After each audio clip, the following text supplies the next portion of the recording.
Hey everyone, if you're wondering whether this ASUS TUF RTX 4070 is actually worth grabbing for your next gaming build, stick around because I'm going to break down exactly who this card is for and whether it's the right move for you. Link is in the description if you want to check the product details on Amazon. Now, the RTX 4070 sits in this interesting spot where it's not the absolute top of the line, but it's definitely not entry-level either. It's the kind of card that gives you serious 1440p performance with room to push into 4K for certain games, especially when you start using features like DLSS3. If you're someone who wants high frame rates without dropping a ton of cash on the 4080 or 4090, this could be a really smart pick. I've been testing it for a few weeks now, mostly in titles like Cyberpunk 2077, Alan Wake 2, and even some newer multiplayer shooters, and the experience has been really solid across the board. One of the first things you'll notice with this ASUS TUF version is how well built it feels. They've gone with those Axial Tech fans that are scaled up for 21% more airflow compared to standard designs, and honestly, it makes a difference in keeping temps down during long sessions. I ran a few stress tests and even under heavy loads, the card stayed cool and quiet, something that's easy to overlook until you're stuck with a loud, hot GPU that sounds like a jet engine after an hour of gaming. The dual ball fan bearings are also supposed to last up to twice as long as conventional ones, which is a nice bonus if you're planning to keep this thing for a while.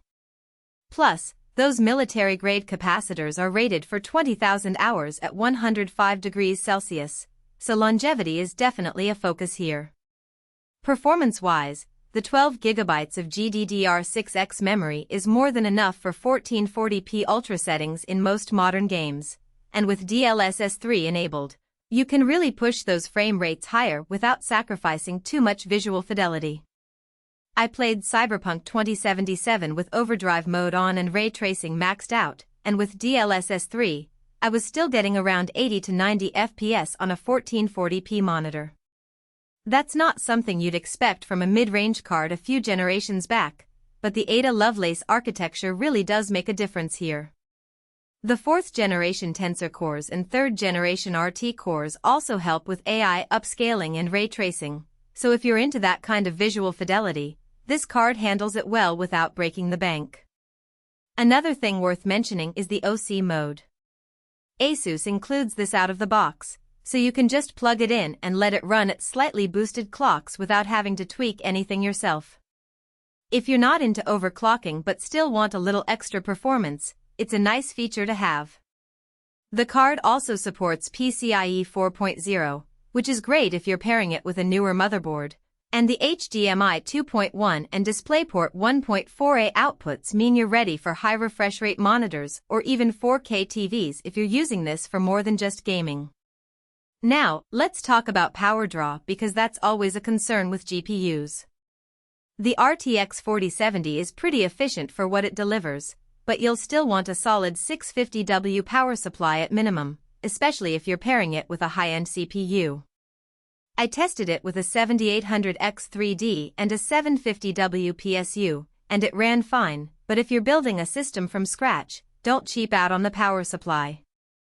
It's also worth noting that the card is a bit long, so make sure your case has enough room. It's a dual-slot design, but it's not tiny by any means. So, who's this card really for? If you're a 1440p gamer who wants to play at high settings with ray tracing and DLSS3, this is a fantastic choice.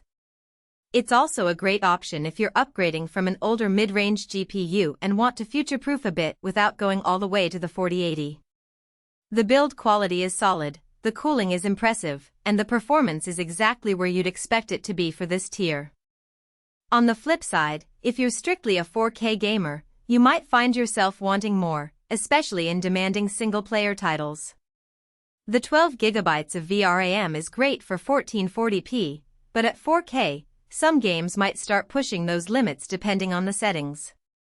Also, while the OC mode is convenient, if you're serious about overclocking, you might want to look at other models that give you more manual control.